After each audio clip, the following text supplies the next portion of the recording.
Selamat datang Ibu dan Bapak Guru. Silahkan tekan tombol untuk memulai perjalanan hari ini.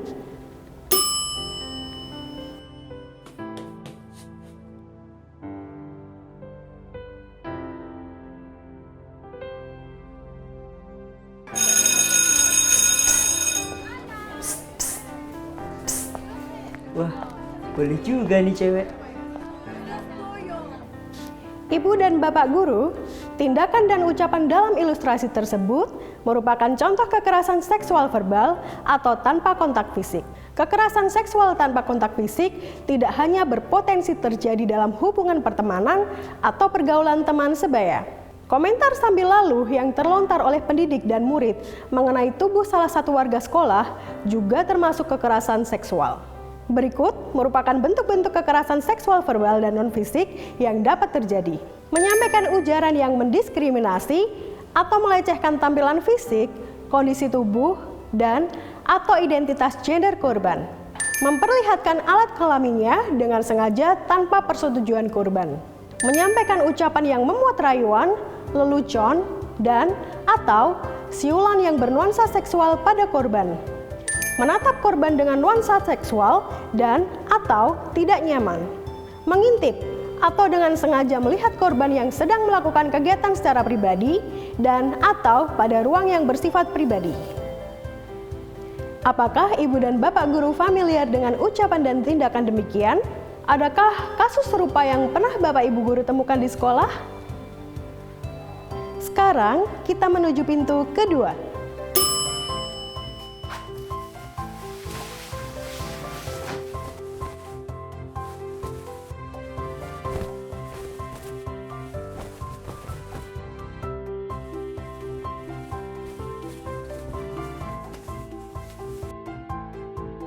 Ibu dan Bapak Guru, apakah pernah terjadi tindakan seperti ilustrasi tersebut di sekolah? Kekerasan dalam ilustrasi tadi tergolong sebagai kekerasan seksual fisik.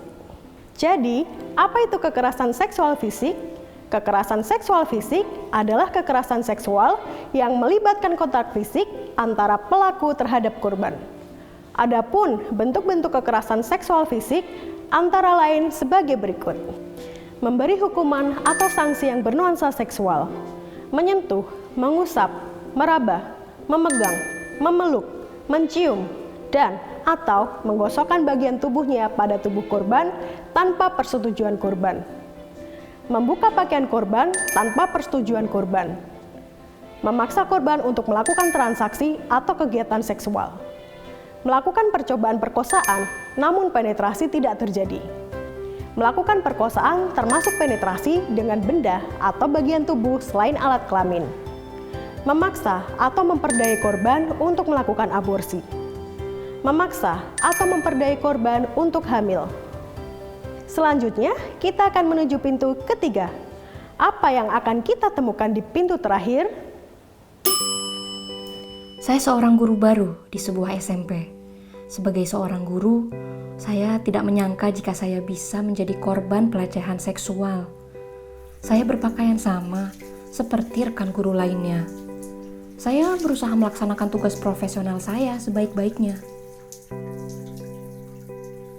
Guru baru nih, lipstik merahnya gonjreng banget. Belum nikah soalnya ya Bu, jadi rajin dandan. Suatu saat, seorang rekan guru memberitahu saya bahwa foto bagian tubuh belakang saya diunggah diam-diam di grup chat pertemanan guru, yang saya belum masuk di grup tersebut. Foto saya diubah menjadi stiker dengan tambahan teks yang merendahkan. Mungkin karena status saya masih lajang. Seketika, saya merasa sangat ketakutan sekaligus merasa sekolah menjadi ruang yang tidak aman. Ibu dan Bapak Guru, kasus kekerasan seksual di ilustrasi tersebut masuk dalam jenis kekerasan seksual daring, atau juga populer disebut kekerasan berbasis media elektronik. Kekerasan seksual berbasis media elektronik atau kekerasan seksual daring adalah tindakan kekerasan seksual lewat media platform pesan instan, media sosial, game online, aplikasi kencan, atau platform digital lainnya, baik dalam bentuk teks, foto, maupun video. Adapun bentuk-bentuk kekerasan seksual berbasis media elektronik antara lain sebagai berikut. Mengirimkan pesan, lelucon, gambar, foto, audio, dan atau video bernuansa seksual kepada korban meskipun sudah dilarang korban.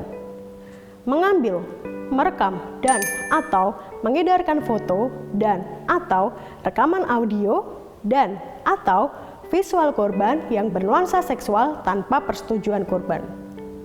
Mengunggah foto dan atau informasi pribadi korban yang bernuansa seksual tanpa persetujuan korban. Menyebarkan informasi terkait tubuh dan atau pribadi korban yang bernuansa seksual tanpa persetujuan korban.